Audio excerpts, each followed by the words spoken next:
¿Sabías que las primeras feministas desde principios del siglo XX hasta 1920 no estaban buscando un papá estado para salir del paternalismo de sus maridos o padres?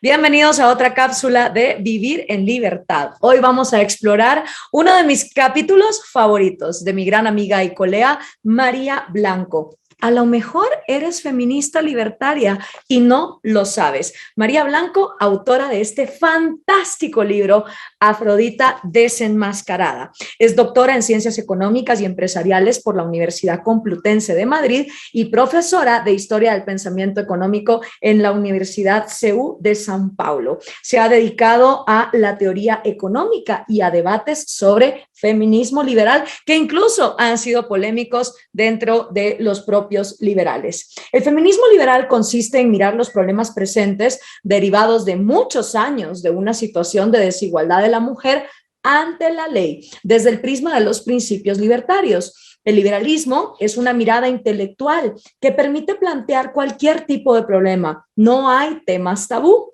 No es un libro de recetas, es decir, permite que cada persona camine por su propia senda siempre que no obligue a los demás a hacer lo mismo. El feminismo liberal no es actual. Esto no es un invento de María Blanco, como ella propiamente lo dice, ni de nadie. Viene desde hace siglos, cuando la mujer no tenía igualdad ante la ley en casi todo el mundo. Era un mundo en el que no tenía acceso a la educación universitaria, se le limitaban los caminos que podía escoger, no tenía participación en la vida política. Es entonces cuando aparece el feminismo como un movimiento que defiende el derecho de las mujeres a ser iguales ante la ley, estudiar en las universidades, votar, ocupar cargos públicos, gestionar su patrimonio o conducir automóviles. Además, solemos pensar con una mentalidad muy occidental que ya todas las mujeres están liberadas y solo en América Latina, que somos occidente para lo que nos conviene, hay muchísimas mujeres que siguen siendo privadas de la educación o siquiera de la libertad de poder tener su propio dinero. En regiones y países deprimidos o en naciones donde la cultura y religión son diferentes, la mujer es considerada aún una ciudadana de segunda categoría. En las sociedades occidentales hay determinadas circunstancias en las que, aunque la letra de la ley diga que somos iguales, en la aplicación no. ¿Y por qué? Por un lado, porque quienes defienden una mentalidad más conservadora creen que el rol de la mujer es el tradicional, la casa, los niños, los ancianos. Por otro lado, quienes defienden una mentalidad más moderna, irónicamente quieren que la mujer deje de ser parte del patriarcado para volverse súbdita, parásita del peor padre de todos, el padre más corrupto de todos. Papá, Estado. ¿Y qué sucede cuando se educa a las niñas en la creencia de que son inferiores para determinados estudios y actividades y en cambio a los varones se les educa como diciéndoles que son los únicos que tienen que llevar pues dinero a la casa? Pues que esas niñas y esos niños no podrán desarrollar sus personalidades adecuadamente. Pero no es tarea del gobierno decidir quién tiene que pensar qué cosa. Y ahí es donde María Blanco es genial en decirnos que la tarea es de la sociedad civil. Somos los ciudadanos quienes tenemos que hacernos con las riendas en lo que se refiere a la defensa de los valores en los que creemos. ¿Queremos o no una sociedad del siglo XIX? Es responsabilidad de cada uno de nosotros y no del Estado. No se debe pedir a los gobiernos que legislen ni para proteger mi creencia, ni mi religión, ni mi mentalidad, ni mi cultura. Por eso, el feminismo liberal o libertario defiende la igualdad de la mujer en la comunidad desde la sociedad civil. ¿Usted cree que las niñas y los niños pueden optar a los mismos trabajos? Edúquelos de manera que sus límites estén fuera de sus mentes y que afronten su futuro sin miedo, nos dice María. Lo que está sucediendo cada vez más es que bajo una pretendida pluralidad se oculta la negación del que no piensa como tú, tanto desde un extremo del arco político como desde el otro. Y en el tema concreto del feminismo, la cosa no es diferente. En ese proceso, aludir a estudios supuestamente científicos o emplear las malas artes de la culpa o el miedo no son deseables. Intentar demostrar científicamente que hay razas inferiores es racista. Intentar demostrar que un sexo es inferior es machista. En el otro lado del ring intelectual están quienes niegan lo que nos muestra la biología y es que somos diferentes. Nos hace eso más superiores o inferiores, no, simplemente somos diferentes. En ese sentido, dice María, le gusta destacar el minusvalorado rol de los padres, que se han visto recluidos al papel de ser quienes llevan el pan a la casa y no se les ha permitido ocuparse de la educación afectiva de sus hijos. Y paralelamente hemos aprendido que el hombre es mucho más que un mero proveedor y que cumple una tarea muy importante en la formación de los niños. El camino a la libertad de las mujeres lo trajo el capitalismo. El capitalismo como el mejor amigo de la mujer, nos dice María, porque ha sido posible, gracias al desarrollo del capitalismo, que la mujer se libere de la iglesia, de sus padres, de sus maridos y pueda ella ser la dueña de su destino. En parte es culpa de quienes lo defendemos, que la gente no entienda por qué el capitalismo es el mejor amigo de la mujer, porque al levantar la bandera del mercado libre, la empresarialidad, la limitación de las interferencias estatales en la libre actividad de los individuos, a veces no hemos sido efectivos en también culpar entre sus enemigos a esos empresarios corruptos que se niegan a la apertura económica que permitiría que más mujeres entren en el campo laboral de manera justa. ¿Cómo diferenciar a los empresarios liberales de los que no lo son? Por sus actos, nos dice María. No hay otra manera, porque no hay carnet de liberal y no hay un análisis en laboratorio que permite saber si tu sangre es O negativo o A positivo. Tampoco se trata de un club, sino de una manera de mirar el mundo y de ser mejor persona. El mercantilismo es lo que mucha gente confunde con capitalismo, que es el sistema económico basado en privilegios de la época de las monarquías absolutas europeas y que, por supuesto, sigue vigente en América Latina. Nos dice María, por eso creo necesario dejar claro de qué hablamos cuando digo que el capitalismo es el mejor amigo de la mujer. Se trata de un sistema económico, un modo de organizar las relaciones económicas de los diferentes agentes. Es curioso que lo que enfurece a la izquierda resaltar lo importante es que el capitalismo para la emancipación no solo de la mujer, sino de todos los ciudadanos, se llevan las manos a la cabeza mientras acuñan un nuevo término, la violencia económica, como una de las formas en que destinar importantes recursos para ayudar a salir de la dependencia a las mujeres, especialmente si son madres que sufren el horror del maltrato. Pero esa caridad malentendida encadena a esas mujeres a depender de la ayuda del gobierno, que como ya dijimos, es como el peor de los padres. Así que las personas somos libres nada más si somos responsables. Si realmente las feministas quieren que las mujeres sean responsables, tienen que dejarlas tener la habilidad de responder, que al final eso es lo que significa responsabilidad. Y para eso no necesitan de un Estado interventor haciendo todo por ellas. De esta forma, la decisión de delegar en otra persona o institución tu manutención significa que renuncias a tu responsabilidad y por lo tanto a tu libertad. Si en un futuro quien te mantiene, sean los padres, la pareja o la administración pública, decide exigir a cambio algo que inicialmente no estaba planteado encima de la mesa, algo a lo que no estás dispuesta, te va a resultar muy difícil recuperar tu libertad y volver a responsabilizarte de tu supervivencia económica. ¿Qué sistema económico ha permitido la independencia económica individual? El capitalismo. En el capitalismo, cuando no hay privilegios ni proteccionismos, todos, incluyendo mujeres o hombres, podemos participar del mercado de la misma manera. Si nos detenemos a analizar las bases del mercado, veremos que la función del empresario es básica.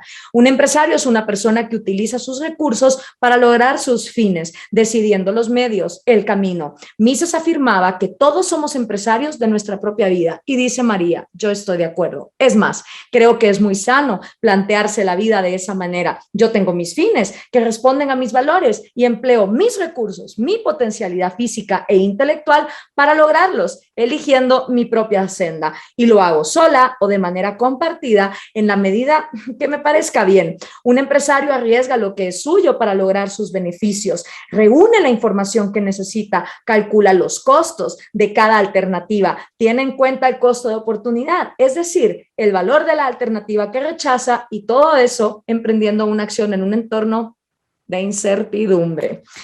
No solamente hay que considerar las consecuencias a corto plazo para ti, es importante entender que nuestro ejemplo como mujeres libres, autónomas, independientes, es ejemplo también para las niñas que van a ser las mujeres del futuro.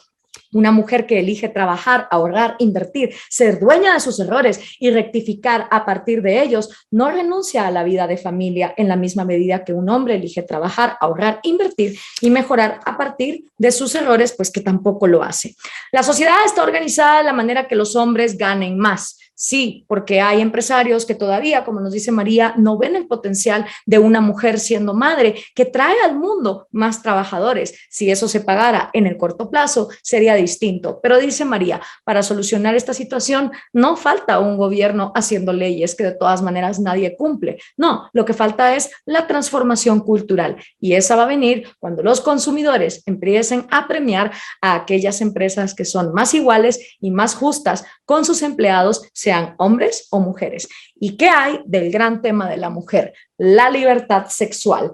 El sexo es el tema más polémico de todos, nos dice María, y del que más se debería de hablar, incluso más que de Bitcoin, porque desde que somos humanidad, el sexo ha sido una gran arma entre las naciones. Hipocresía, la de quienes piden respeto a sus ideas sobre la sexualidad y no son capaces de respetar la misma libertad en los que no piensan como ellos. Esto se refiere tanto a quienes son más progresistas como a quienes lo son menos. A menudo en ambos casos se pide ayuda estatal, sea a través de subvenciones a las familias numerosas o sea a través de financiación total o parcial del cambio de sexo. Ambos extremos utilizando al Estado para imponer sus agendas sin tener en cuenta que la libertad sexual es de la esfera individual por ser un tema tan personal.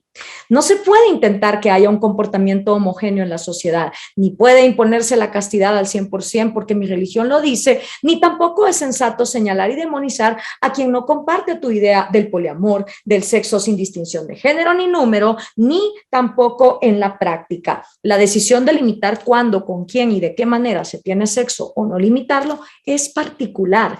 Cada persona madura en este terreno en función de muchas circunstancias, la educación, los amigos, las creencias, los medios adolescentes, los viajes, el abrirte a otras posibilidades. Lo cierto es que a lo largo de la historia la sexualidad femenina ha sido siempre un arma, no de los hombres, sino de los pueblos. Mantener pura la tribu para que el linaje perdurara implicaba asegurar que ninguna doncella se mezclara con alguien no aprobado por la sociedad, incluso matrimonios que se arreglaban desde la niñez con el consentimiento del sacerdocio. Y ahora, por supuesto, que estamos en una nueva era donde la mujer finalmente es igual, por supuesto que replantearse todas estas cuestiones es absolutamente necesario.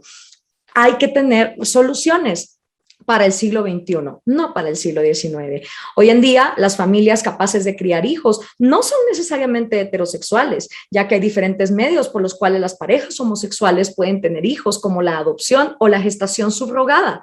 Hoy en día hay diferentes procedimientos para que las mujeres no se queden embarazadas si no los desean. Aún así, todavía hay prejuicios que mantienen a oscuras a los adolescentes de algunos sectores de la sociedad y lejos de darles información para tomar mejores decisiones, se les impone el miedo que no está sirviendo como herramienta para que tomen mejores decisiones. ¿Qué se supone que debe recomendar el pensamiento libertario en todo esto? Pues lo que siempre ha recomendado, mientras no se transgredan los principios fundamentales de respeto a la vida, cumplimiento a la ley, cada cual puede elegir libremente y responsablemente, que es lo que significa ser libre, los medios que le conducen a sus fines, y eso incluye su planteamiento acerca del sexo, siempre consentido y entre adultos. Lo repito, dice María, por si acaso alguien que me lea quiera tergiversar mis palabras diciendo que estoy a favor de la pedofilia o una cosa de ese estilo, haciendo alusión a un tuit de Juan Ramón Rayo mientras hablaba de una verdad biológica acerca del desarrollo de los órganos y quisieron utilizar eso para decir algo tan nefasto como que se estaba tratando de legalizar la pedofilia. Más allá de los argumentos y contraargumentos, dice María, creo que hay que plantear el sexo con más frecuencia y tenerlo dentro de los temas que se hablan. Habla también de interesante que es comprobar que quienes argumentan que todas las relaciones que no conducen a la perpetuación de la especie van en contra de la naturaleza, están en contra de la adopción homosexual o de la gestación subrogada que permite aumentar la población y asegurar un futuro a niños que de otra manera no lo tendrían.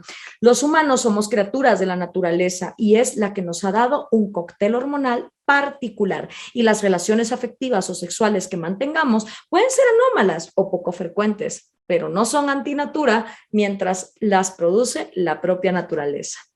El problema de la mujer. ¿Hay un problema de la mujer? Hay muchos problemas, hay muchas mujeres, nos dice María. Hay temas problemáticos que afectan a una mayoría de mujeres debido a diferentes factores: la pobreza, la mentalidad, la cultura heredada del pasado. Resolver esos conflictos forma parte del avance de la sociedad, de la misma forma que nos enfrentamos también a otros dilemas que afectan hombres, mujeres, niños y ancianos. Todos de manera espontánea, quienes tenemos en nuestra mano elegir un camino u otro para perpetuar la sociedad resolviendo estos conflictos. También hay que tener en cuenta que paradójicamente es el propio carácter dinámico de la sociedad el que los causa. No se trata de hacer desaparecer todo lo logrado. Hay que saber conservar aquellas cosas que nos han traído libertad. Lo relevante es que no nos dejemos llevar por la confusión y la desinformación, que seamos impermeables a los señalamientos morales de uno y otro lado y sepamos agarrarnos a los principios y valores que nos sustentan como personas libres. En este sentido, dice María, los principios libertarios que presuponen no cargar el peso sobre más hombros que los nuestros, exponerse a la competencia para llegar a la excelencia y el respeto irrestricto hacia las formas de vida de los demás son un buen punto de referencia para analizar lo que pasa alrededor. Esto fue Cápsulas de Vivir en Libertad. Yo soy Gloria Álvarez para el Centro Ricardo Salinas Pliego. Hasta la próxima.